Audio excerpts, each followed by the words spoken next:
Alô, muito boa tarde a todos. Olá, Bruno Barros. Olá, Vera Barroso. Muito boa tarde para você que está em casa.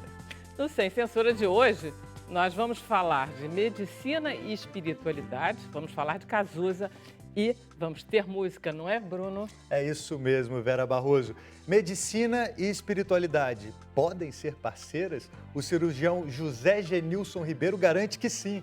Ele é pioneiro da disciplina Medicina e Espiritualidade na Universidade Federal Fluminense e fala sobre a relação corpo, mente e espírito. Muito bom. Estamos também com Rafael Julião. Rafael é escritor e poeta e ele está lançando o livro Cazuza, Segredos de Liquidificador. E para falar de Cazuza, ninguém melhor que ela, Lucinha Araújo, cada vez mais magra, presidente da Sociedade Viva Cazuza, que fundou há 29 anos para ajudar crianças vítimas da AIDS após perder o seu único filho, Cazuza, que todo mundo sabe dessa história. Estamos com Chico Lobo, que é cantor, compositor, violeiro. Ele vai fazer um show amanhã aqui no Rio, é o seu novo CD, Sagração, que é também inspirado na obra de Guimarães Rosa, outro mineiro. Você aí de casa está super convidado a participar do programa. É só colocar a hashtag Sem Censura nas redes sociais. Muito bom. Então deixa eu pedir para o Chico Lobo que se ele estava pensando em tocar outra coisa, senão Sagração, ele até pode. Mas eu gostaria que fosse Sagração, pode ser? É lógico, velho. Eu sou apaixonado com Sem Censura, com você, conhecendo o Bruno. Vamos fazer Sagração? Oba! Faça esse favor.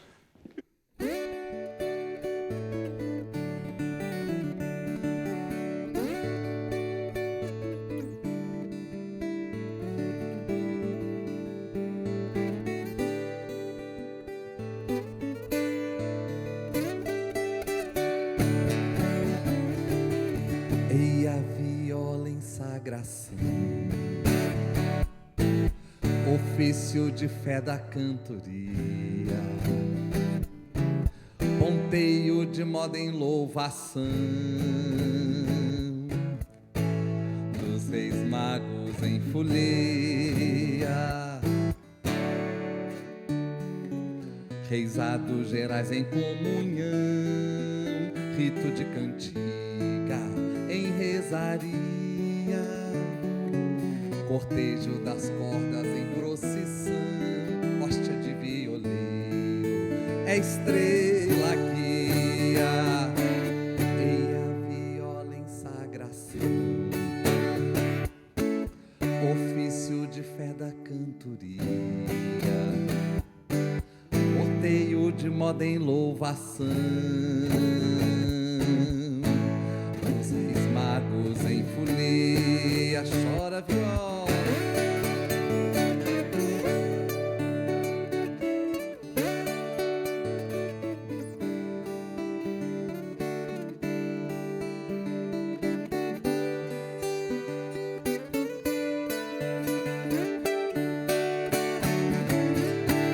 Ei, a viola em sagração, ofício de fé da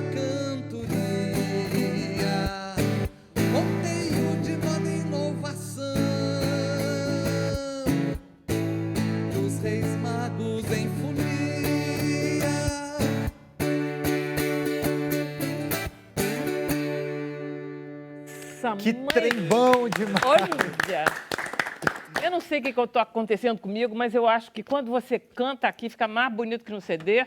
Ó, eu não sei. Ao vivo eu é uma acho que coisa, a Chico. A música, ela mexe muito com a gente. E, para mim, é mergulhar um pouco no universo de Guimarães Rosa. Eu sou de São João del Rei, das Minas Gerais, corri tantos Gerais de Minas, que ele escreve tão bem no Grande Sertão Veredas. E aí tecemos o Sagração, esse trabalho com letras de Wander Lourenço, professor, poeta maravilhoso de Niterói, e ainda juntar a viola. Aqui não teve jeito, mas nós ainda vamos fazer isso um dia. Com a linguagem do violoncelo, do violino, para mim é fantástico. A gente quebra um pouco também essa separação, que a viola é só da cultura popular tradicional, ou caipira, os instrumentos de orquestra não podem estar juntos, é tão bonito. Quando Aí você pegou a Leíse e o Sérgio Rabelo, não foi isso? Sérgio Rabelo no violoncelo, Leíse Rein no violino, e eu falo o seguinte, não é um CD do Chico Lobo, É um CD de nós três. Tá bom. E ainda tem mais gente cantando. Quem é a voz Olha, feminina? então a gente tem participações da Simone Guimarães, que para mim canta É? o Brasil profundo na sua voz. Também do Sérgio Santos, que é outro artista mineiro que eu sou fã.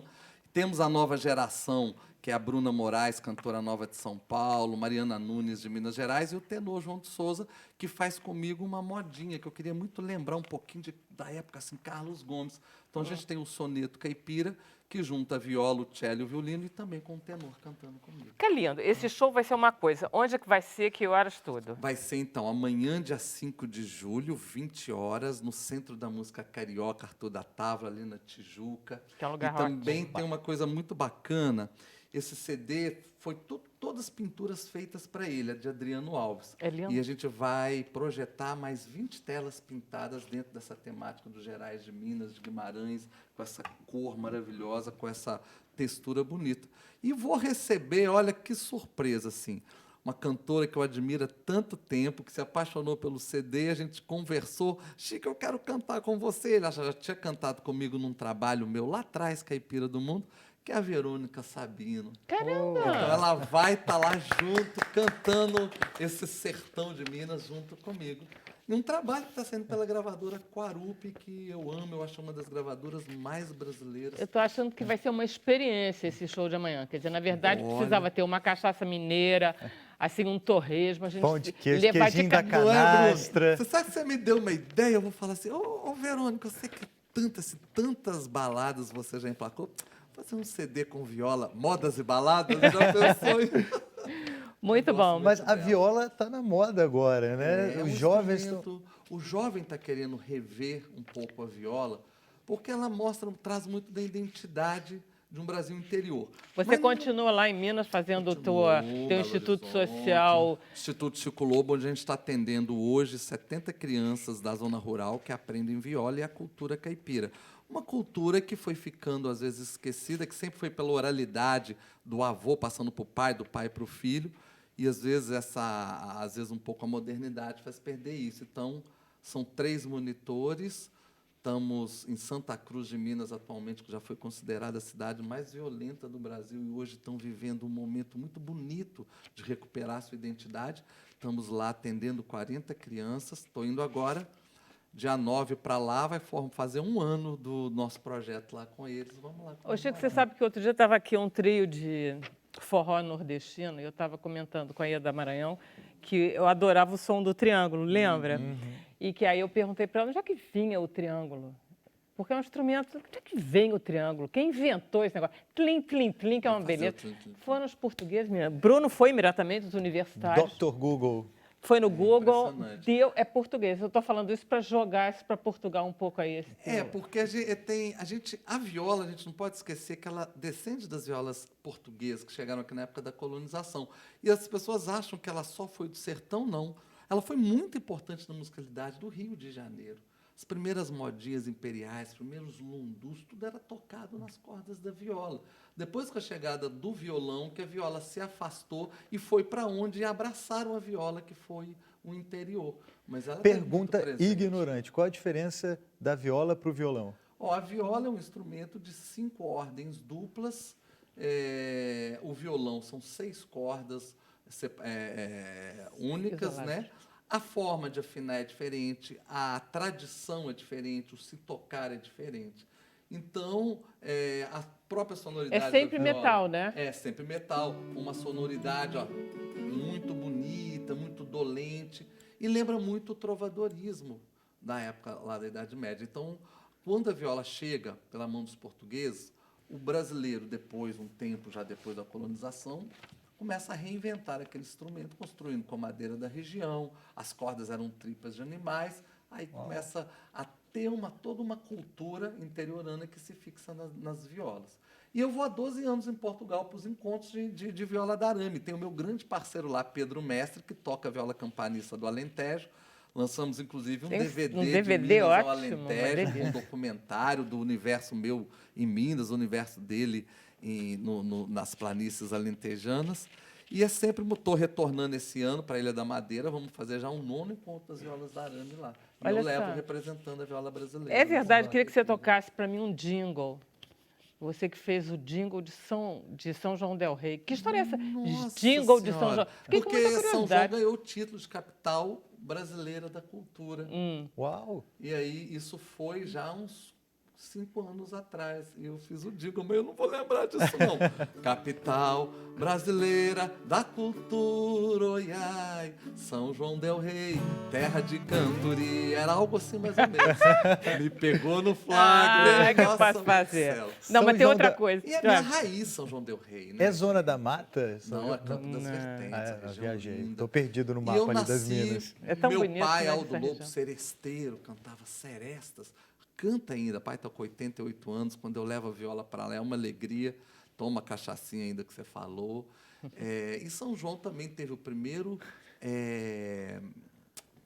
conservatório estadual de música foi em São João del Rei. Temos 2 orquestras barrocas centenárias, a festa do Divino Espírito Santo muito forte, as festas de folias de reis. Então, eu nasci e fui criado nesse caldeirão, que é a minha cidade, São João del Rei. E a música de raiz ela é importante, não só porque é viola ou traz essa tradição, são os sentimentos que vêm junto.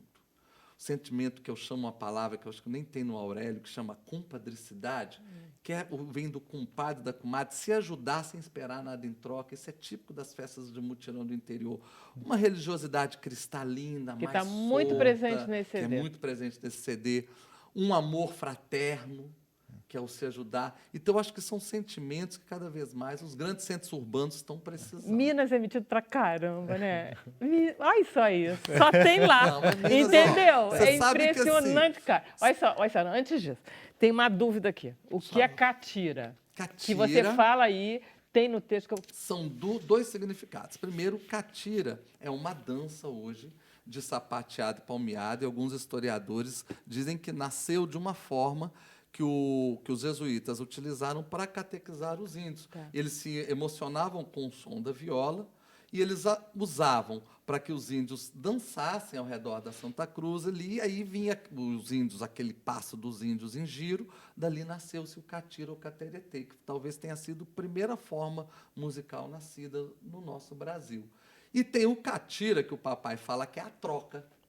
Eu tenho alguma coisa que eu não uso, você tem alguma coisa que não usa, te interessa, me interessa, a gente faz o catira, que é a troca. Ah, mas Então, na música você que tira a menina para dançar catira. para dançar catira. Aí é esse folguedo tão importante. Porque o catira ele pode ser dançado no pagamento de promessa, na colheita de mutirão, quando as famílias se reúnem para fazer a boa colheita, Tá. porque não consegue fazer a colheita sozinha. A cidade grande tem uma herança disso, que é o bater a laje.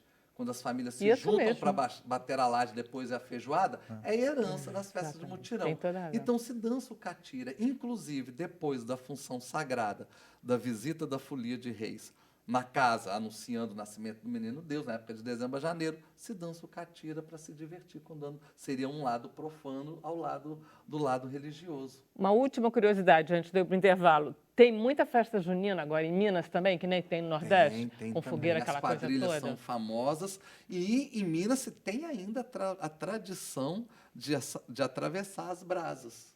Caramba! Uau, que perigoso. Deus me livre. É impressionante. Você vai para muito arraialzinho, para muita cidade do interior e se atravessa na noite de São João as brasas.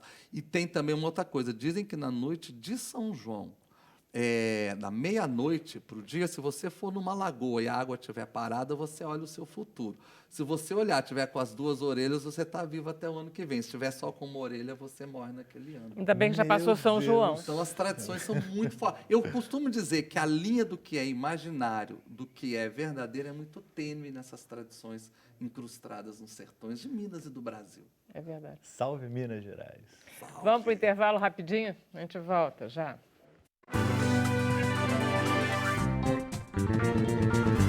Olá, estamos de volta com Sem Censura ao vivo. Vamos ver o que Bruno Barros aprontou. Estou aqui, vamos ver como é que os telespectadores estão curtindo esse trem que tá bom demais, como diria lá em Minas. Emília Leite, parabéns, o programa de hoje está imperdível. Próxima mensagem, rodou da Viviane Bonilha Carrato. Hashtag Sem Censura, nada como começar um excelente programa com uma boa música de viola. Amei, beijos, parabéns para todos, valeu Viviane. Tem mais mensagem do Fabiano Nascimento, ele fala grande artista Chico Lobo. Tem mais uma mensagem, a quarta e última, da Cléia Maria Santos. A Vera está sempre elegante. E aí, Vera Barroso, quer comentar essa mensagem? Quero dizer que eu estou de azul de poá e você está de azul xadrez. Eu estou aqui numa moda mineiro para falar... Valeu, Cleia. Olha só, a gente está completando nesse mês 34 anos de programa no ar e a gente tem selecionado aí uma série de entrevistas muito bacanas e hoje, no programa de hoje, tem uma entrevista de 1992 de uma pessoa que está aqui no programa de hoje e ela fala umas coisas bem legais. Vamos ver? Fala, Lucinha. Já estou cansada de ser enganada, então eu resolvi, olha, eu deixei de ser boazinha 2 anos depois de ser enganada por eles todos. Falei com todos, secretário de saúde estadual, municipal, eles não dão a menor pelota, sabe? O secretário municipal teve a audácia de me dizer que ele preferia tratar dos idosos, que a meta dele era geriátrica. Eu falei, bom, então você está resolvido, você não tratando das pessoas que estão com AIDS, estão morrendo jovens, você resolve o problema dos idosos, não vai ter idoso para tratar daqui a pouco.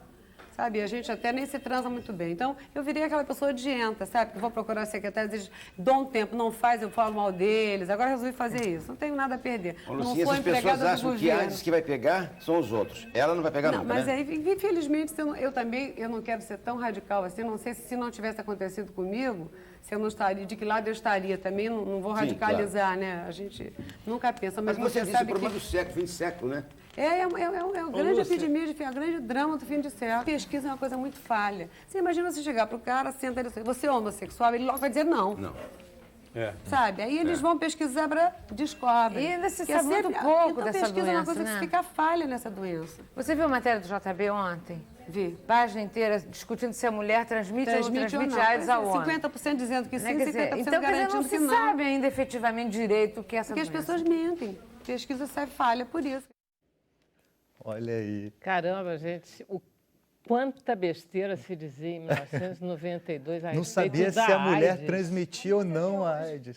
Até hoje continua dizendo. Olha só, o que você achou? Você está tão bonitinho, não tá? Microfone, e cá entre Lucinha. nós... você tem que falar no microfone, você tem que falar no microfone. Me dá uma tristeza. Jura? Ô, Bruno, você, hein? Mas, Podia ter Lucia, você posto me uma entrevista desculpe. mais moderna. Você está linda e tão magra quanto? Obrigada. Não mudou Obrigada. nada. Não mudou, Tá na mesmo verdade, tudo. você não mudou Mudei só- nada. Eu vou fazer 83 anos dia 2. Então, você já viu. Eu estava lendo uma reportagem sua, uma entrevista sua, muito nesse tom aí. Não, eu não tenho nada a perder, isso recente. Eu vou dizer o que eu penso, porque eu já tenho idade mesmo, eu não sei o quê. Aí eu estava pensando, antes de ver isso, só corrobora. Digo, isso na verdade né, é mentira, porque ela sempre foi assim, desde que nasceu. É verdade. Tem Você toda sempre razão. nunca aguentou nada. Quer dizer, na Não, e a verdade... única pessoa a quem eu devia satisfações não está mais aqui. Que era o João. meu marido. Então, agora eu posso falar tudo o que eu quiser. Pois sem é, mas eu censura. acho que antes você falava também, e na verdade eu cheguei à conclusão que o Cazuza era muito mais parecido com você do que a gente imaginava.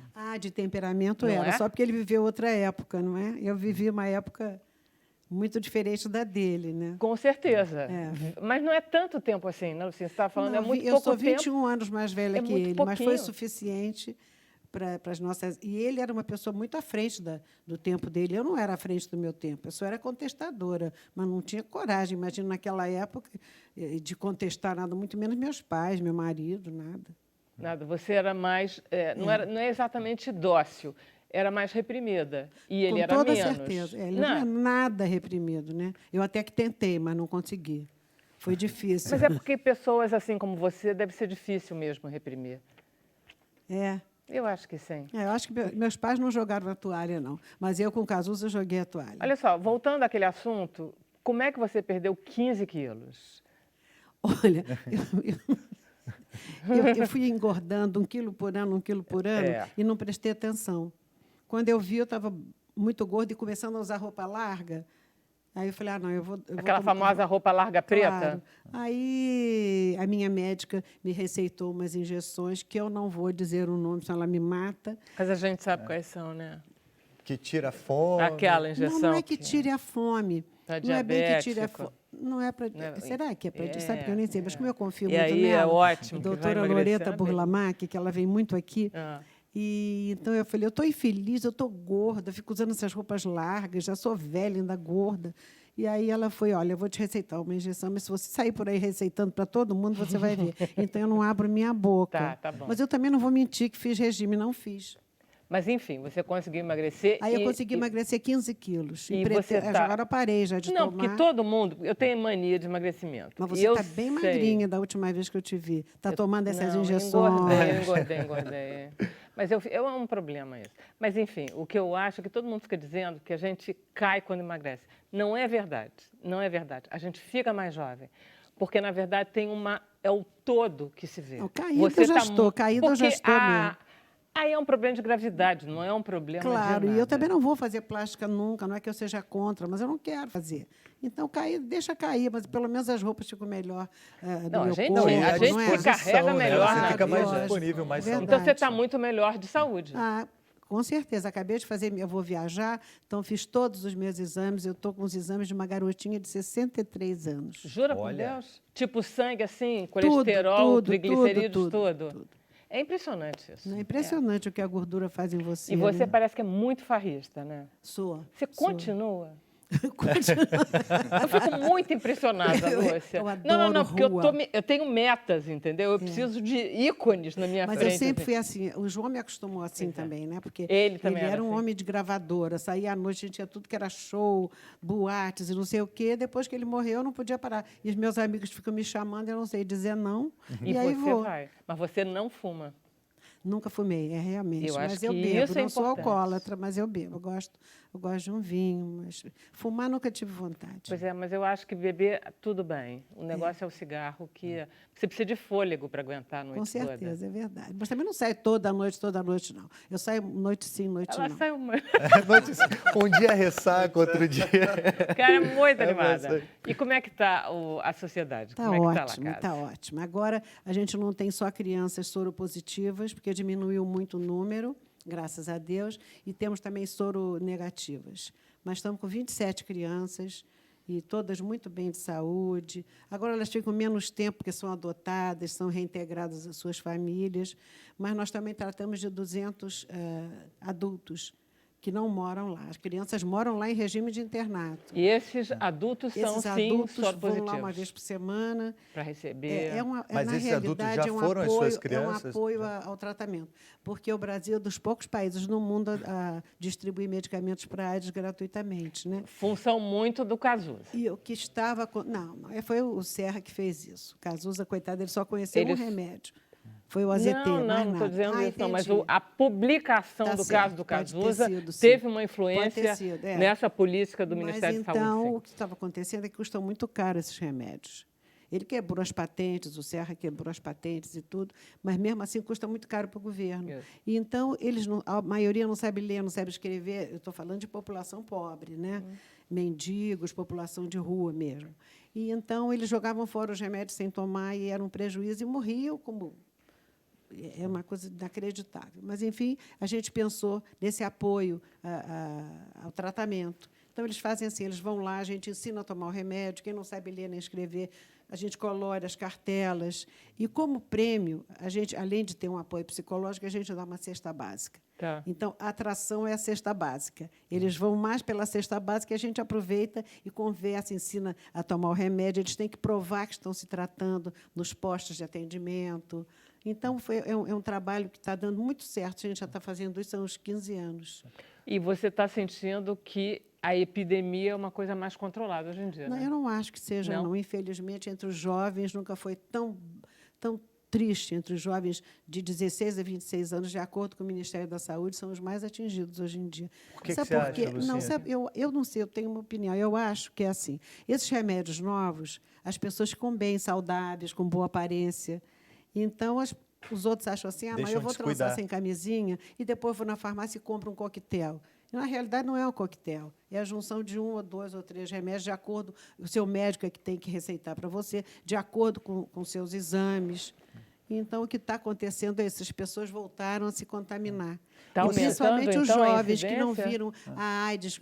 Vocês viram como o Cazuza ficou quando estava doente. Né? Então, esses jovens de agora, Cazuza vai fazer ano que vem 30 anos que morreu. Então, os jovens de agora não se lembram dele direito quando ele estava doente. E dos outros também, Fred Mercury, uma opção de gente no Brasil, amigos nossos e tudo. Aquela coisa horrorosa que você Pois é, então eles esqueceram. Eu acho que isso é o lado ruim. Toda moeda tem 2 lados. Né? O lado ruim desses tratamentos novos foi esse, que a pessoa fica saudável e você E convive com a sabe, doença e consegue é. conviver. E a juventude não está usando camisinha, isso já ficou É provado. uma falha de conscientização mesmo, se deu olha, esse lapso para essa... Porque me preocupa, eu tenho filhos nessa idade, né? É inacreditável, mas é muito triste, mas é Mas verdade. acho que tem Na também a verdade, a questão falta de de- Agora, a políticas doença, não vou te públicas, dizer que né? esteja controlada, ainda se morre de AIDS. Claro. Mas A, só- a falta de educação sexual, ela continua igualzinha. Ela não Com mudou, toda ela certeza. não aumentou.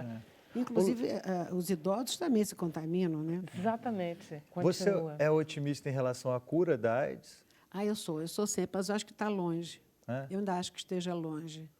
Mas o Mas eu acho que tratamento- prevenção é o melhor remédio. É. Porque você vê, o câncer existe há mais de 100 anos. E eu tive câncer de mama há 19 anos atrás. E, no entanto, não tinha ninguém na minha família que tivesse tido, não foi hereditário, não foi nada. E, no entanto, eu não podia dizer, eu não vou ter câncer. Eu tive. Agora, a AIDS, você pode dizer, eu não vou ter AIDS. É só você evitar usar camisinha, não dividir seringa se você for viciado em drogas. Entende? Então, você pode... Você consegue ter comportamentos- Exato, com certeza. E E mesmo câncer se você não você pode se evitar. envolveu numa relação de risco, você tem aquele coquetel que você toma por um mês, Do né? dia Gratuito, seguinte, e né? também a pílula do dia seguinte e tudo. Mas, de qualquer jeito, é melhor usar a camisinha. Melhor você evitar. É engraçado porque eu estava vendo a respeito do livro do Rafael, que você está lançando agora, né? Isso. Acabei de lançar, na verdade, mês passado, né? A gente fez os lançamentos. O Cazuza faria 63 anos. É de 61. 61, Teria feito dia 4 de abril, 61. porque dia 7 de julho é a data da Fazem morte 29 dele, vai anos. fazer 29 anos. Exato.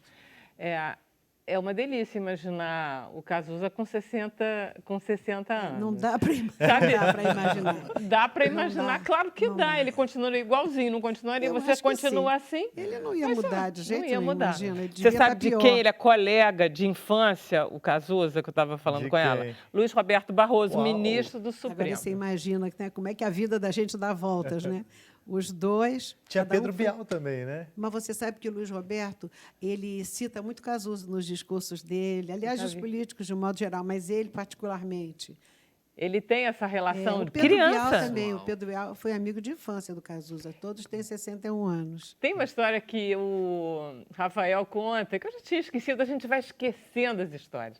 Que ele conta que vai Pedro Bial e Cazuza, dever de escola, entrevistar Vinícius de Moraes.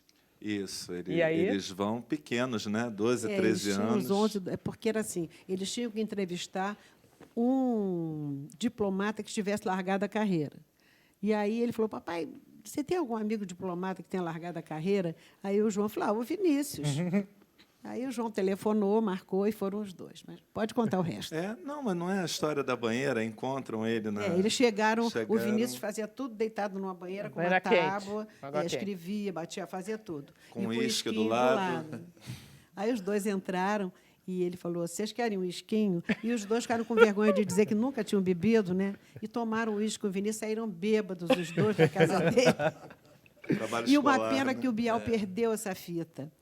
O Bial Ah, ficou a com essa fita entrevista, na gente, entrevista. seria Tinha uma uma fitinha, preciosidade. o Bial não sabe onde colocou. Se tivesse ficado comigo, viu, Bial? Não tinha sido perdida, porque eu guardo tudo. Você guarda tudo mesmo? Eu tenho isso é um lance de personalidade que eu tenho. Com eu guardo certeza. tudo. Quem é assim desde criancinha. Acha que aquilo é fundamental Eu tenho tudo que e você sabe pensar. onde está, não é? Tudo. Meu filho é assim, ele me diz assim, não, pega o livro e tal. Eu digo, mas não tem a menor ideia. Ele disse, não, está na terceira prateleira, se você procurar de trás para frente, não sei o quê. Eu digo, que isso, gente? Eu não sei nem se eu tenho Eu não sei tal nem se isso é livro. qualidade ou defeito. Não, é característica. Deve não ser. tem, E não tem muita nada a ver saída. também com o meu signo, porque eu sou leonina. O leonino não é assim. Ah, você de acredita modo em geral. signo? Eu acredito em signo. Ok, tá de bom. um modo geral, eu acredito em signo, mas a gente pode mudar a vida da gente tá também. bom, né? tá bom. Cazuza já era teve uma- ariano, tem que acreditar em signo, não? É verdade. Você Eu é não sabia ariano? que você era leonina. Você é ariano? Eu não, eu sou taurino. O Cazuza O era Cazuza ariano. era ariano. Cazuza era Você é ariano. taurina? Ah, meu filho também é. Mas olha só, sabe que eu gostei do seu livro, sobretudo, porque tem coisas...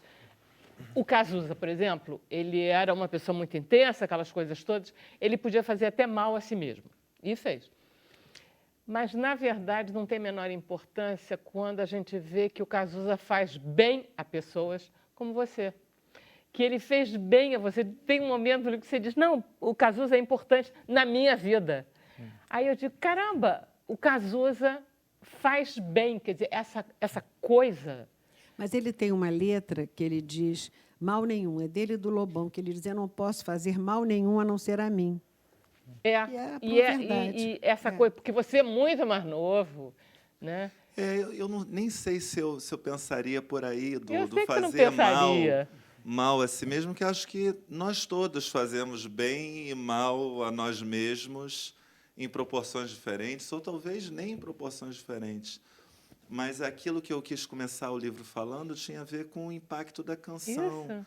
sobre a gente, né? Eu conto no início que um amigo matando aula levou uma coletânea daquela ainda, de CD, e eu ouvi aquilo, sei lá, ainda com 17 anos, e fiquei muito surpreso com aquela dignidade com a palavra e com o dizer as coisas, e com a coragem com que diz, e com a coragem com que assume o modo de vida e o modo de crer dele, com tudo que tem de consequente naquilo, né? A gente usa muito o termo inconsequente para as pessoas, né? Os jovens rebeldes da época dos anos 80, que eram inconsequentes, eu acho que era muito consequente, no sentido de que era muito consciente, que fez escolhas, bancou as escolhas que ele viveu e repercutiu em tudo que houve na vida dele, de bom ou de ruim, impactou as pessoas, né? Impacta ainda hoje ouvir, né? Eu gosto muito porque você dá o valor certo à canção nas nossas vidas. Você fala, não é poesia, né? Mas a canção, aquilo que a gente ouve, que traz o passado para o presente, que traz o futuro para o presente, é uma arte em si mesmo, ou seja, aquilo nos faz bem. Eu gosto muito dessa ideia. E a obra do Cazuza é tão totalmente atual, isso, né? é tão porque atual. ele... E ele é essas muito mais obras novo. ficam atuais também, porque quando a gente as ouve agora, é muito diferente até da poesia. Você estava falando aí, eu estava aqui Isso, eu ia te babando perguntar ouvindo você isso falar. também, da questão de... a Lucinha disse que ele não considerava poeta, mas letrista, né? É bacana isso, queria entender até um pouco mais isso. Mas eu acho que ele era muito modesto. Eu acho que ele foi um grande poeta. Era Nem modesto, pequeno, foi é. um Um grande. grande poeta. Eu considero também, e considero não, né? Assim, de um lado, um grande poeta, porque é um grande artista da palavra. E a própria poesia, como você falou, nasceu junto da música, né? A lira, o gênero lírico, e depois o trovadorismo. A relação do lirismo com a música sempre existiu. Depois houve um afastamento e agora volta, né? Cada vez mais a poesia se junta com performance, com música, com canção, com imagem, enfim, com tudo. O que inspirava Cazuza? O que ele lia, o que ele ouvia, o que ele gostava para ser tão genial? Pois é, isso é uma outra coisa que eu tento colocar ali, né? Primeiro, tem uma entrevista linda dele que eu adoro, ele falando: eu ouvia Rita Lee, minha vida mudava um pouco, eu via Gilberto Gil, né? O livro tem um capítulo especial para Clarice Lispector, que impactou muito, a gente estava conversando ali depois, né? Você fez mais de um capítulo, né? Você fez uma tem parte um do capítulo livro. só para Clarice, porque tem um capítulo que eu falo de modo geral do impacto da poesia, da geração beatnik, enfim, eu vou falando de artistas que ele cita diretamente, poetas que ele cita diretamente, que viriam dessa cultura erudita, e mais todos que ele fala que vieram, na verdade, da canção, né? Era um caldeirão. Então, por isso, inclusive, o Segredo do Liquidificador me servia também para o trocadilho servia também para isso, né?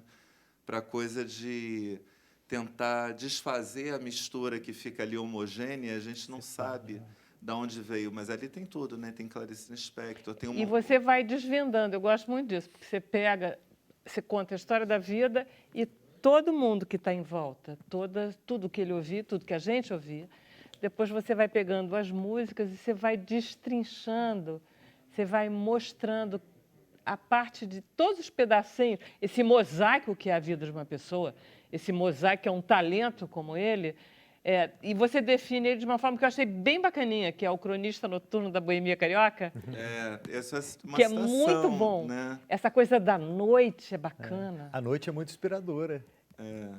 E a noite tem a relação com um monte de coisa, né? Tem a relação não só com a coisa romântica e boêmia, tem a ver com a própria natureza da canção brasileira, Dark que ele Side é o mesmo Dark defendia, Side, né?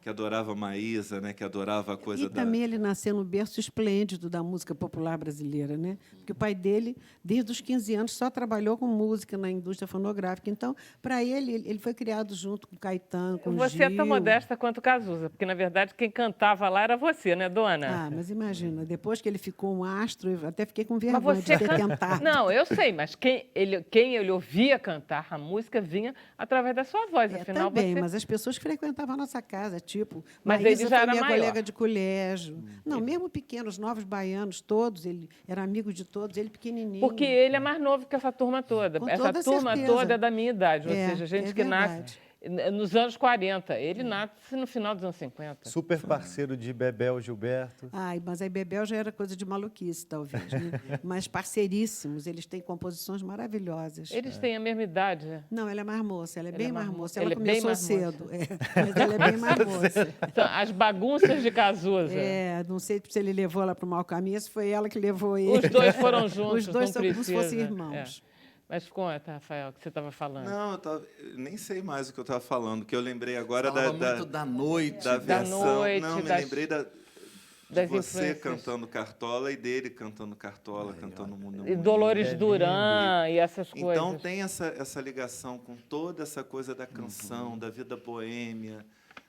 E, claro, quando ele está fazendo a crônica ali do pedacinho dele, da noite, a cronista da noite do Leblon, ele também tá lendo outras coisas muito fundas das relações humanas que estão ali em questão, os jogos de sedução, os encontros, as amizades, os exageros, as confusões, as desconfusões, os choques sociais.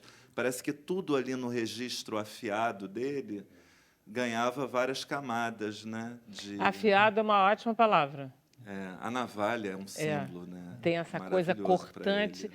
precisa, né? Uma análise que é, inclusive, coisa muito de vanguarda, eu acho, sim, porque ele não é dessa geração politizada e, no entanto, ele tem uma vertente de uma política muito certeira. Eu acho que, por exemplo, o Brasil, a música Brasil, eu acho um primor que nunca nenhum conseguiu fazer. E ele é posterior à geração politizada. E, no entanto, ele toca em... É uma análise sociológica perfeita. E ele é um pouco analista também do jovem. é. Pelo menos ele foi meu analista, assim. Eu lembro que na época de vendo? 16, 14, quando eu conheci a obra do Cazuza, eu fui ver aquilo e falei, gente, peraí, que não sei o quê. E aí você começa a se identificar com aquilo e ver também que na década de 80 tinha alguém já falando daquilo. E aí você começa a se entender melhor. Isso é bem bacana.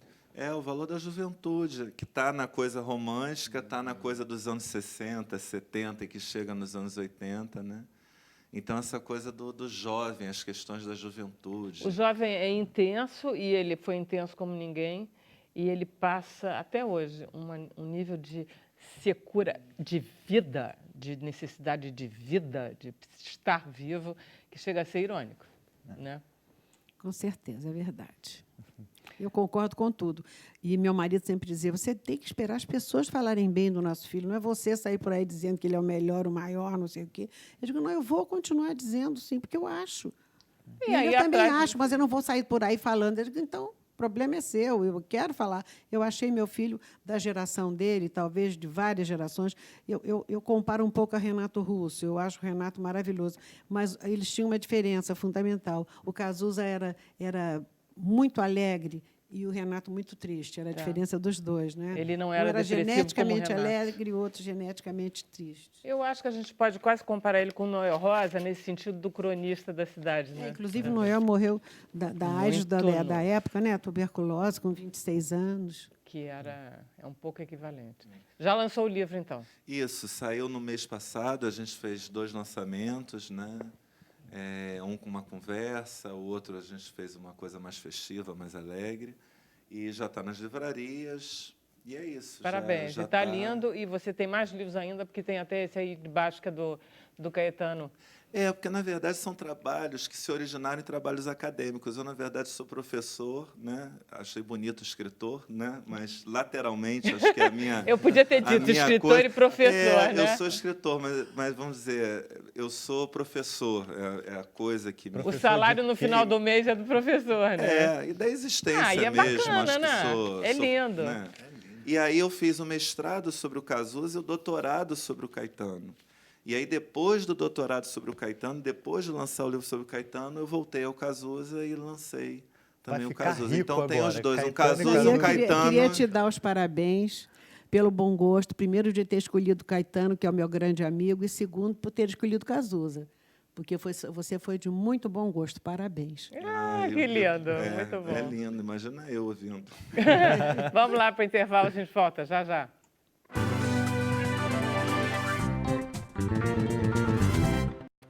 Olá, estamos de volta com Sem Censura ao vivo. Vamos ao Bruno Barros. Aqui, Vera Barroso. Você aí mandou mensagem para a gente? Nosso WhatsApp é 99903-5329. Ainda dá tempo de mandar mensagem. Mas agora eu vou ver as mensagens que já rolaram aqui na tela.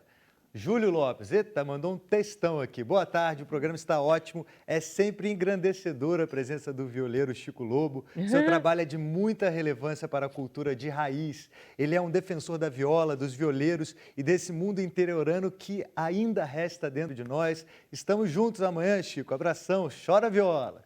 Eita, coisa boa. Pode rodar, tem mais comentários aí. Agora Wesley.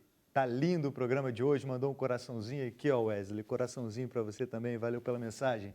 Ana de Toledo, Oshiro, apaixonante, Lucinha, com a sua lucidez, generosidade e irreverência de sempre. Também mandou coraçãozinho para você, Lucinha. E agora tem a Sandra Regina, boa tarde. Mande um beijo à Lucinha Araújo, muito emocionada em vê-la, guerreira. Tá mandado seu beijo, Sandra. E você em casa continua participando do programa com a hashtag Sem Censura nas redes sociais e com o WhatsApp 021 99903 5329, porque daqui a pouco tem mais interatividade. Vera Barroso. Muito bom, Bruno. Vamos então conversar agora com José Genilson Ribeiro, doutor José Genilson, que é cirurgião e que tem uma cadeira na UF, né, na Universidade Federal Fluminense, que... Como é o título da cadeira, inclusive, que a gente aí já entra direto no assunto? Vera, a cadeira é Medicina e Espiritualidade. Aí. Tá? Na realidade, ao longo da minha vida como médico, como professor, nunca pensei em lidar desse assunto. Tá? Ou seja, ao longo da minha vida no consultório, no atendimento ambulatorial, nos hospitais públicos do qual eu trabalhei, sempre fiz o aspecto espiritual da relação médico-paciente. Sempre percebia de que determinadas doenças poderiam ter um caráter psicossomático, e aí, nesse contexto, eu abordava a espiritualidade quando tinha um clima para isso. O tempo passou, nesse contexto, veio um colega de São Paulo, que já tinha uma experiência anterior lá em São Paulo, sugeriu que nós pudéssemos criar uma disciplina, já que a gente estava fazendo um curso juntos, e aí começamos a passar, do ponto de vista acadêmico, passamos por todas as instâncias do ponto de vista da universidade, da faculdade, e criamos essa disciplina. Tá. Então, ela tem dois aspectos. Ela é ligada a alguma religião? Não, nós falamos de espiritualidade. A universidade é laica. Tá? Não, tudo bem, mas vocês poderiam ser de religião espírita? Não. A característica da disciplina é exatamente isso. Todas as religiões, o mais geral possível. Quando a gente fala de espiritualidade, é preciso que a gente diferencie a espiritualidade da religiosidade ou da religião. Claro. Espiritualidade seria essa ligação pessoal, intrínseca de cada um do indivíduo com o sagrado, com o ser superior. Religião tem mais um aspecto com rituais. Tem as religiões. Exatamente, tem várias religiões. Claro que nós acreditamos que o fundo de moral, o núcleo de todas as religiões, tem um fundo que permite o engrandecimento e o crescimento da criatura humana. Tá bem? E aí, na realidade, seria a espiritualidade. Existe a religiosidade extrínseca, que é aquela que o indivíduo frequenta um culto religioso, não importa qual seja a religião, mas ele não entra, a religião não entra dentro dele. Ele vai à religião, é aquele que a gente chama de o Papa Hóstia, aquele que vai no centro espírita, que é o Papa Passe, mas, na realidade, ele não se transforma, digamos assim, ou seja, ele aquele fundamento religioso não penetra dentro dele. Então, na faculdade, nós abordamos sempre o aspecto da espiritualidade. Para quê? Porque é preciso que nós entendamos a medicina nos dias de hoje. A biomedicina, como nós conhecemos, ela tem um aspecto de característica, ou seja, lida apenas com o corpo. Ou seja, nós tratamos, e nós ensinávamos até então, e muitas escolas ainda ensinam, e esse meu papel labutando, digamos assim, mostrando que existe algo muito mais, existe um binômio mente e corpo, que, na realidade, nós apenas ensinamos os alunos, ou os médicos, hoje em dia, tratam apenas os efeitos das doenças. Eles não veem o aspecto das emoções, dos sentimentos, da mente, na gênese das doenças. Pois é, você está falando não é nem na atitude de um paciente, ou seja, de uma pessoa que já está com a doença, porque a gente estava falando de doenças aqui. A própria Lucinha falou que teve um câncer, a gente falou do Cazuza, que é uma doença que é adquirida, que é a AIDS. Você está falando da origem, como se fosse... Exatamente. Assim, é como se eu criasse o meu câncer? Exatamente. Nós acreditamos, e a ciência tem mostrado isso paulatinamente, porque até então nós achávamos que era genética. E nós achávamos que eram os genes que determinavam. Meu pai é alcoólatra, e eu tenho uma tendência a ser alcoólatra, e eu não tenho como mudar isso. A minha avó tinha um câncer de mama, minha mãe tem um câncer de mama, e eu vou tirar minhas mamas, uma mulher pode dizer isso, porque eu vou ter câncer de mama. A Angelina Jolie fez isso. E a gente tem notado que, na realidade, é o meio ambiente e a genética. Na realidade, quem é mais importante na gênese da doença, na realidade, é a nossa mente, é o meio ambiente do que, digamos assim, especificamente, a própria genética da pessoa. Então, nós podemos mudar a nossa biologia. Mas eu estava até conversando sobre isso, porque há 2 dias a gente teve a Suzana Naspolini. A Suzana Naspolini é uma repórter da TV Globo que, aos 18 anos, teve câncer, aos 30 teve câncer, ela já teve 4 cânceres. E eu nunca vi uma pessoa tão animada, tão para cima, tão positiva, desde sempre, desde que ela tem 15 anos. E aí eu fiquei me perguntando, onde é que entra esse câncer dela como uma criação da mente dela? Ok, então vamos... Às vezes nós entendemos a doença, o câncer, como algo ruim. Sempre a gente vê um aspecto pejorativo e negativo da doença. É uma doença. Exatamente. E ela pode matar. Agora, você já entendeu que muitas vezes a doença tem 2 aspectos. Desenvolver o enfrentamento, essa força interior que todos nós temos. Estou de acordo. Todos nós temos. E muitas vezes, quando nós somos adoecidos, nós temos 2, 3 coisas que nós podemos fazer. Ou negar, fugindo completamente, colocando embaixo do tapete. Não vai dar certo. Nós podemos entrar em depressão, lamentarmos completamente, virarmos gritar, vítimas. Ver aquele quadro de vitimização, culpar todo mundo, a Deus e a tudo. Ou então você tem que ter um aspecto de dizer, não, eu vou enfrentar, eu vou lutar, e eu vou adquirir valores de tal maneira que talvez de outra forma nós não adquiriríamos. Então, a doença tem esse aspecto, que desenvolver esse enfrentamento interior, no sentido de que a gente possa se transformar. É sempre uma mudança de ciclo. Como outro contexto também, de ressignificação. O que essa doença está significando para mim? De que maneira eu tenho que mudar meus hábitos, minha vida? Como se a doença viesse te informar alguma coisa a respeito de você mesmo. Exatamente. A gente tem que... Nós ensinamos na faculdade exatamente esse aspecto que a doença pode ter de algo positivo. Normalmente, a medicina consegue, digamos, uma doença, um paciente cronicamente atingido, e as pessoas só mudam no dia a dia, a gente está se preocupado. A balada noturna, o dia a dia, as facilidades, o aspecto financeiro. A gente não se preocupa muito com espiritualidade ao longo da nossa vida. Ninguém ensina na universidade em relação à morte, por exemplo, que é algo que, fatalmente, todos nós temos que enfrentar. A faculdade de medicina não fala da morte, fala, né? Na verdade, o médico foge disso. Um cirurgião, quando vê um paciente com câncer, ele se empompa, vai tratando, mas quando a doença vai evoluindo, ele vai recuando. Não sabe como tratar. Vão todos embora, não é não? E é exatamente esse aspecto. Então, tem uma especialidade médica chamada medicina paliativa. Quando ninguém quer mais tocar no paciente, é agora que nós vamos ter o mais profundo ensinamento para aquele paciente. A gente faz um contato com o paciente, o orienta, e esse paciente significa a sua vida em pouco tempo que ele tem para viver. Ele morre. Mas ele todos nós morremos, todos né? nós vamos morrer. E ele tem um ganho de vida em relação a familiares, em relação a tudo isso. Então, a gente tem que entender que a gente tem que ter um aspecto muito mais holístico em relação à medicina, em relação às doenças como um todo. É o equilíbrio, né? Você falando isso me lembra do equilíbrio. Assim. A gente tem que estar equilibrado, porque quando não tem o equilíbrio, espiritualidade e tudo mais, eu acho que tem uma baixa de imunidade e aí você abre o seu corpo para outras doenças. Perfeito. Existe a chamada psiconeuroimunobiologia. Nós estamos falando de câncer, etc. Mas, digamos assim, existem doenças provocadas pela raiva, pela cólera, pessoas com um orgulho Pois imenso. é, isso daí é outra coisa. E pelo Isso, sofrimento também. Hã? Pelo sofrimento Claro. psíquico também. Porque eu tenho 10 estentes e tenho marca-passo. Não, E você tá- é um caso isso muito tive- transtornado. Pois Então, é. Eu Nada acho que derruba. talvez tenha sido o sofrimento de acompanhar meu filho naquela Olha só, situação. a assim. gente pode jogar esse assunto para o Facebook, porque a gente vai ter que terminar o programa aqui, e esse assunto, aí ele já entrou num lado mais profundo um pouquinho, que eu achava legal a gente continuar. Pode Segue ser, a Bruno? gente aí na internet. Então tá, Facebook, então a sem gente, censura. daqui a um minutinho a gente fica no Facebook, agora a gente vai terminar o programa, a gente volta amanhã, sexta-feira, 5 horas da tarde, a gente vai pedir para o Chico Lobo terminar com música, Então vamos lá. e a gente já continua esses nossos assuntos que estão muito bons. Até já. Chora viola. Vamos cantar uma casinha caiada, aquela canzinha branquinha lá no sertão. Mas ela é branquinha porque o cal ajuda a segurar o calor e espanta o bicho peçonhento também.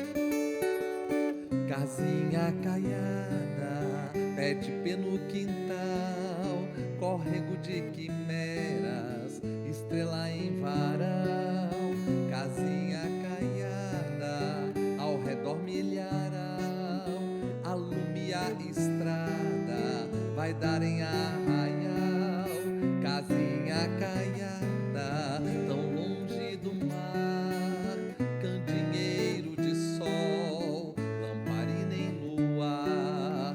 Casinha caiada, onde foi que eu nasci? No sopé da serra, canto de bem te vi. Casinha caiada, pau a pique de barro, bambu ao assombrado, morada de saci.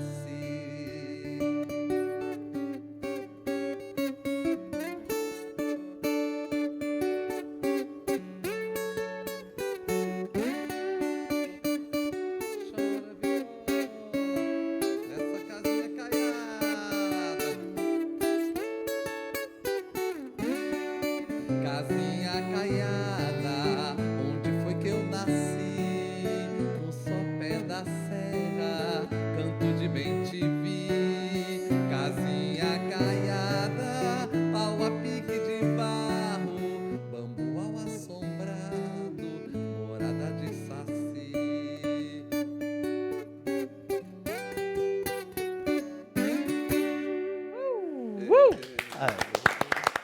Eita, viola linda!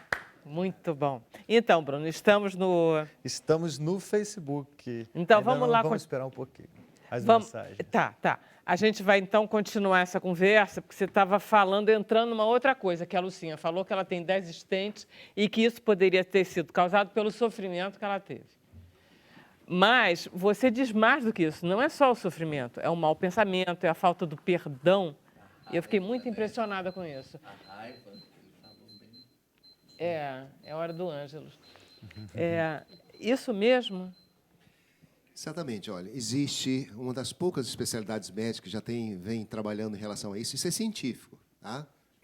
Porque nós podemos considerar que a doença, a saúde não é apenas a ausência de doença, é algo dinâmico. Tá. É um bem-estar físico, Pois um bem-estar ela cheia psicológico, dessas um coisas bem-estar todas, boa social, saúde. um bem-estar, e agora eu coloco para ela, um bem-estar funcional e espiritual. Nós podemos observar a nossa amiga Lucinha aí, que tem uma capacidade de enfrentamento, essa luta interior, essa força interior. Você acha que a mente dela não trabalha em relação a isso? Ela não influencia a biologia das células dela? Com certeza, né? Para estar bem assim. Então, quando nós consideramos o chamado bem-estar funcional, poderia ter esse comportamento. Ela poderia estar cheia de estente, e se lamentando, reclamando, e aí a doença Mas você continuaria. sabe também que eu não posso reclamar. Eu perdi um filho com 32 anos, no auge da beleza, da Não te fama, dá o da juventude. direito, né? Eu não tenho esse direito. Eu já vivi 83, está ótimo, está de bom tamanho, que Você vier está no lucro. lucro em Eu estou no permanência. lucro, então talvez seja isso que ajude. Mas Ou seja, na você tem um verdade, sentido. Todos nós precisamos na vida de um sentido. Ninguém vive na Terra sem ter um sentido. Porque se você perder o sentido da sua vida, você perde. sabe que ontem a gente passou um documentário sobre o Palace 2. Você se lembra do Palace 2, daquele prédio que caiu? E teve um documentário. E tem uma hora que tem uma moça que diz: eu perdi minha filha nesse coisa. E o problema é que eu não consigo perdoar o Sérgio Naia. Eu não consigo perdoar. E na verdade, isso me faz muito mal. Isso não me faz... O sofrimento não me faz nada bem. Ele só me faz mal. Perfeitamente. Existe. É disso que você está falando. Exatamente. Ou seja, as pessoas adoecem quando não perdoam. O melindre, a raiva, a falta de perdão, quando nós não perdoamos alguém, nós achamos que estamos jogando veneno para o outro, na realidade somos nós que estamos sendo envenenados. Isso com Não, certeza. e tem até doenças de pele que aparecem quando você está muito estressado. Exatamente, exatamente. Doutor, Psoríase. o senhor Tem- tava- Posso perguntar? Pode, Chama porque psoríase. eu não posso esquecer que ele tem um congresso, eu já não disse durante o programa. Você tem um congresso agora, dia 5, Nós 16, temos- 17. Começa amanhã. É. 5, 6 e 7 de julho, agora, lá no Sul América. E trata exatamente com isso. É um congresso chamado de Congresso de Consciência, Ciência e Espiritualidade. Tá. Nós lidamos exatamente com esse aspecto que nós estamos conversando. Cada um sobre a sua área, falando sobre a medicina e espiritualidade nos mais diversos contextos. Me chama a atenção isso que o senhor falou do sentido da vida, porque assusta muito o índice de suicídio hoje, principalmente entre os jovens. Será essa perda de sentido? Se preocupa com isso? As pessoas não querem se matar. Pois As é. pessoas querem sair do sofrimento. Procuram várias formas de tentar sair do sofrimento e não conseguem. É tanto quando ele encontra alguém, há uma ajuda, dá sinal que está sofrendo absurdamente e já começa a dar sinais de querer dar cabo da própria vida. Se existir alguém, uma pessoa, alguma instituição que o ampare e o convence em sentido contrário, ele não se mata. Então, muitas vezes, a perda do sentido faz com que as pessoas... Esse tenham sentido na teu vida. congresso é para médicos? Não. Pessoas, de um modo geral, qualquer pessoa... Você falou que é no Sul América. O que é o Sul América? O Centro de Convenções Sul América, lá no centro da cidade. Tá. Então, quando a gente está falando sobre o perdão, por exemplo, pessoas já fizeram uma pesquisa científica e conseguem medir o perdão, por exemplo. Capacidade de perdoar. Porque como falar Você sobre tem dor? capacidade de perdoar? Você tem, Rafael? Eu não me sinto nem no direito de não ter. Né? Eu não... Acho que tenho. Então, Acho que tem, você se sim. lembra de alguém que você já perdoou? Não, mas eu acho que eu não me coloco nesse lugar de quem poderia dar perdão a alguém, como eu disse. Eu acho que nós somos tão passíveis de errar com todos, Tá. né? E Você tem erramos essa noção, tantas né? vezes e tantas vezes que... Você tem essa noção de perdão, Luciana? Depois que o Cazuza morreu, eu tenho mais, mas eu não tinha, não. Mas eu fico difícil, pensando assim, né? meu filho sofreu tanto, nunca vi ele dizer por que eu, ficar revoltado. Então, eu não tenho o direito de dizer, eu tenho 10 estentes, já viveu 83 anos, gente, está de bom tamanho. Eu tenho marca-passo, tenho, mas meu coração está batendo, estou aqui falando com vocês, e eu tenho muita gente dependendo de mim. Não sei se é isso que me leva para frente, porque eu tenho muitas crianças dependendo de mim, precisam. adultos e tudo. Então, talvez seja isso que me dê uma força, né? A gente tem essa força em geral. Agora, eu não sou né? uma Teresa de Calcutá, não sou nada disso. Eu sou uma mulher como outra qualquer, que amo, que odeio, que falo mal, que falo bem. Eu não tenho esses pendores. Mas isso é que é bacana, né? É uma pessoa normal. Claro, eu sou mas completamente isso normal. é Você algo... tem capacidade de perdão dentro de você? Eu tento levar a vida de uma gratuidade muito grande. Primeiro, eu entendo que o que eu faço foi um dom. Eu tenho muito essa espiritualidade. É verdade, os músicos, eles têm acesso E a uma outra e a coisa, fonte que eu não bebo, é? E a fonte que eu bebo É a sensibilidade. é dessa interiorização de muita gente que é grata. Pode, A música provoca isso nas pessoas, Pode, por esse sentimento exemplo, de a gratidão. pessoa está fazendo uma colheita, vem a geada, vem a seca, tudo, mas ele tem esperança da próxima. eu convivi com muitos mestres, assim, eu chamo de mestres, esses senhores, na sua casinha caiada, na sua casinha de barro. Uma vez eu fui visitar um dos meus mestres, que eu tive o prazer de levá-lo a Portugal, ele já faleceu, e a casinha dele de chão batido, de repente ele pegou uma cuia muito grande e começou a jogar água no chão. Eu sou Nelson, por que isso? É para a casa ficar mais fresca para a minha visita, que é importante para a minha casa. Cuidando de você. Então, eu bebo muito dessa sabedoria, eu trago isso. Eu também venho de uma família religiosa, papai e mamãe sempre cantaram para a gente.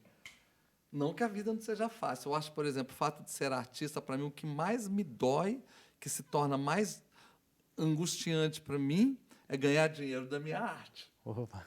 Parece até um paradigma, mas é angustiante para mim, porque se as contas não estão pagas no final do mês com a minha viola, isso me angustia. Mas é a minha opção de vida, né? Interessante. Olha, deixa eu só pôr os telespectadores também na conversa, porque eles estão ali. Tem o Eduardo Gomes, ele dá boa tarde a todo mundo. Ele diz que foi através do grande violeiro Chico Lobo que ele se encantou pelo instrumento da viola e hoje ele toca a renomada viola e o nosso clássico violão. Obrigado, Chico. Pode rodar aí mais, Daniel. É a Juliana Júlio. Julião, você é incrível. Parabéns pela sua pesquisa, trabalho e esforço em trazer à luz a grandiosidade de Cazuza, contando casos, besteira, todo o amor dessa vida para você. Um grande abraço a todos aí do Sem Censura. Quer comentar? Agradecer, mandar um beijo, né? Agradecer e mandar beijo. É isso. Zé Vicente, boa tarde. Acompanhando desde sempre o Sem Censura. Amei a presença da Lucinha, do autor do livro sobre Cazuza, do violeiro bravo. Em tempos difíceis, lutemos por isso na TV. Tem mais alguma? Eu acho que tem a última, da Fá. Há possibilidade de criar outras casas da Sociedade Viva Cazuza aqui no Nordeste e Nordeste do país, Belém do Pará? Se ela tiver quem patrocine, eu posso até dar uma ajuda, mas a gente vive dos direitos autorais do Cazuza, né? A gente não tem ajuda de jeito nenhum.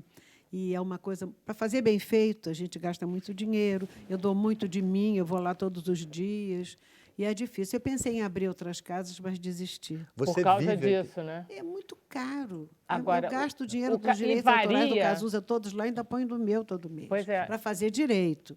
Porque as crianças lá têm uma vida que criança de classe média tem. Tá. Mas esse troço varia muito, esse negócio de direitos? Tem épocas que tem mais, tem épocas que tem menos? Ou é mais claro, ou menos não regular? varia. Mas o Cazuza até é um artista que ganha razoavelmente bem. Tá. Não é? E às vezes eu vendo uma música dele por uma propaganda qualquer na TV, aí a gente ganha um dinheiro maior. E eu sei usar o dinheiro bem. Tá.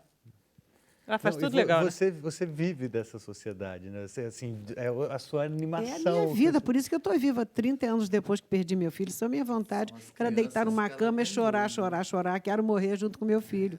Mas isso não ia trazer meu filho de volta, né? Você vai então, todo dia as crianças pra lá? me ajudam muito mais do que eu ajudo a elas. Isso eu tenho certeza absoluta. Ela está lá todo dia. Você está lá todo dia, né? Eu vou todos os dias, só não vou sábado e domingo. Vou todos os dias religiosamente. Eu tenho uma mensagem aqui na internet também, que a gente está bombando aqui no Facebook. Cadê que eu separei aqui? Ela fala assim, esse assunto... Não é esse aqui, não. Boa noite. O texto de abertura do livro Só as Mães São Felizes, de Lucinha, me emocionou e pude perceber a força propulsora que a mantém. Imagino. Um abraço e obrigado. Quer comentar, Lucinha? Obrigada. Eu acho que só as mães são felizes.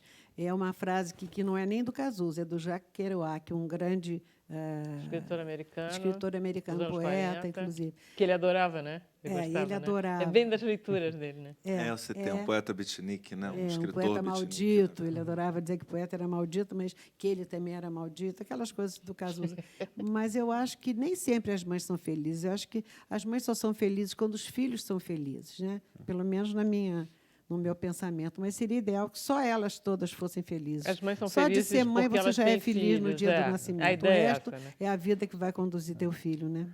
Você tinha uma relação fácil com o Cazuza? Eu tinha com o pai dele, a relação era de pai para filho. Né? Ele respeitava o pai falava, o João era uma pessoa muito séria. Comigo, também a gente só tinha 20 anos de diferença, era uma diferença pequena, se você for considerar isso, e era meio de esculhambação. Mas Eu a gente se adoro quando amava, ela o conta. amor era igual, tanto faz do pai quanto da mãe, o amor ele foi muito amado. Mas comigo era vai, eu dizia palavrões para ele, dizia para mim, me respondia, depois a gente se fazia as pazes, isso era diário. Leão e Ares. Pois é. Os dois eram muito parecidos, fogo, né? o negócio Eles é- eram muito parecidos. E ele dizia que o ariano não batia na porta, arrombava a porta. Eu digo, mas aqui na minha casa você não vai arrombar, não, meu filho. Enquanto eu viver, reza para eu morrer cedo, que aí eu vou te deixar livre. Olha aí, tem a Jamile de Assis, ela quer saber se as dores nas costas estão associadas a quê? Ou seja, Você consegue diagnosticar as lombalgias. assim? Não é assim. A gente tem que ver. O que eu quero colocar é o Não, seguinte. porque eu estou interessada. Não, claro. Nós não, nesse caso aí, é só observar a dor pura e simplesmente, e dar analgésico, dar anti-inflamatório, fazer Não, uma porque cirurgia. a gente tem a Não. ideia de que a gente, Exatamente. sabendo a origem, Na a dor vai realidade, passar. vamos ver o que aconteceu. A sua dor apareceu quando? Provavelmente ela está levando o mundo nas costas. Tem uma preocupação imensa, tem um estresse emocional muito grande e precipitou. Ou seja, apareceu, essa dor já existe há muito tempo. Se nós pegarmos, digamos assim, 100 pessoas, nós vamos observar 80% com hérnia de disco. Porque nem todo mundo tem dores lombares. Agora, tem um fato, alguma coisa marcante, uma preocupação, um estresse emocional violento, contínuo, vai ter o chamado campo mórbido. Então, normalmente, no nosso corpo, nós temos determinadas, digamos, campos que a gente vai acabar adoecendo. Eu, particularmente, vejo muito... a gente vai tocar num assunto meio aqui... E brabo, vai lá. Meio questionador, por exemplo, uma mulher que faz um aborto. Na prática clínica, eu não conheço nenhuma mulher que fez aborto que está tranquila, relaxada, com a cabeça boa. Não existe isso. Não existe. Claro que não. Exatamente, mas a gente vê muitas feministas, pessoas Não. que... Aí o senhor está falando de outra coisa. Não, estou colocando o Uma seguinte... coisa é o direito ao Sim. corpo que as feministas falam. Isso. Outra coisa é o impacto que um aborto pode ter no corpo de uma mulher. Não Diferente. não é no corpo, não. É questão de... Não, na mas eu estou mente, colocando... no corpo, onde seja. O resto da vida. Exatamente. Então, ela se sente de uma maneira ou de Nada é outra... simples para Pois é. ninguém. Exatamente. Nós não vamos julgar exatamente o que teve por trás Eu de acho tudo isso. melhor não. Só que existe uma sequela, fica uma sequela em relação a isso. Então, uma lombalgia, por exemplo, provavelmente está vivendo uma fase muito difícil de preocupação, de ansiedade, de angústia nesse contexto. Eu tinha uma época, já tem uns 5 anos, eu fui até na doutora Loreta, e eu comia e depois que eu comia eu passava muito mal, e assim, não conseguia andar, não conseguia levantar. E aí fiz todos os exames, passei por tudo, e chegou um momento que ela falou assim, faz uma análise. Aí eu fui Faz fazer uma análise terapia. e melhorou. Eu fui para a terapia e melhorou, passou, Você assim, descobriu nunca mais Ou seja, senti você aquilo. colocou do inconsciente para o consciente algo que se Assim, manifestava ela, fisicamente. obviamente, como médica, viu tudo ali, cientificamente não tinha nada, sangue, tudo, tá tudo ok. Era alguma coisa psicológica que estava... E hoje, assim, depois da análise, eu até vi o que tinha, o que estava causando aquilo. Porque, na verdade, as pessoas se conhecem não tão bem, né? Pode O que eu falar. acho bonito é porque o que o doutor está colocando é a integração uma não invalida a outra. Não. Você vai a fundo no diagnóstico, na parte dos exames, de tudo, mas, ao mesmo tempo, você também tem a consciência que pode vir do espírito, da mente, de uma outra coisa, como aconteceu com você. Porque senão corre-se o risco de querer tirar uma parte ou tirar outra. E as duas andam juntas, né? É uma Eu acho coisa só. sensacional Uma coisa só. isso. Uma coisa só. Então, a gente tem visto, eu estava tocando naquele assunto quando o programa foi interrompido, em relação ao perdão, em relação à raiva, por exemplo. Nós não podemos negar a raiva. Raiva é algo instintivo. Todos nós, desde a animalidade inferior até o ser humano, é algo que todos nós temos, que é um sentido de lutar ou fugir. E é incontrolável, né? É um sentimento que você não Quando nós nos domina. sentimos agredidos, imediatamente temos uma reação de defesa, de lutar ou fugir. E a raiva é um sentido de atenção. Agora, se nós racionalizarmos em relação à raiva, em relação às outras coisas que nos ofendem, aí entra uma parte cerebral que só o ser humano tem, diferentemente dos animais. Então, esse instinto é o sistema límbico. Lutar ou fugir é algo que não tem como. Se eu vou levar um choque elétrico, eu tiro a mão. Se um carro me atropelar, eu dou um pulo para trás. Não dá para pensar, não dá para racionalizar. Então, é algo que é imediato. Mas, quando a gente começa a ter o autoconhecimento, quando nós começamos a analisar nossas emoções e vimos que a raiva é algo que a gente pode canalizar para a criatividade, para a arte, para a beneficência, para professor, para esportes. Então, a gente canaliza aquela emoção para algo construtivo e não para destruir. Bem assim é o processo digamos assim, do perdão.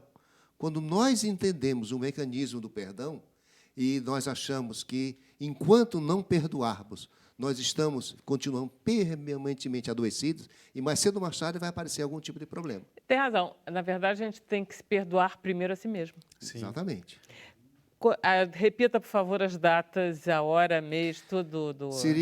Começa amanhã, 5, 6 e 7 de julho, no Centro de Convenções Sul-América, no centro do Rio de Janeiro. O dia inteiro? É o dia inteiro, é de manhã e de tarde. E quem quiser se inscrever, como é que faz? Tem um site? Tem um site específico chamado Luminário, você pode se inscrever. Luminarium. Luminarium. Isso. E aí? Primeiro Congresso de Ciência, Consciência e Espiritualidade. Maravilha. Parabéns, doutor. Foi um prazer tê-lo aqui. Prazer todo nosso. Obrigada, Rafael. Obrigado, Lucinha. Chico, foi uma honra. A gente volta amanhã, sexta-feira. Amanhã. Obrigado. Estou aqui com os internautas. Valeu, gente. Até amanhã. Muito bom.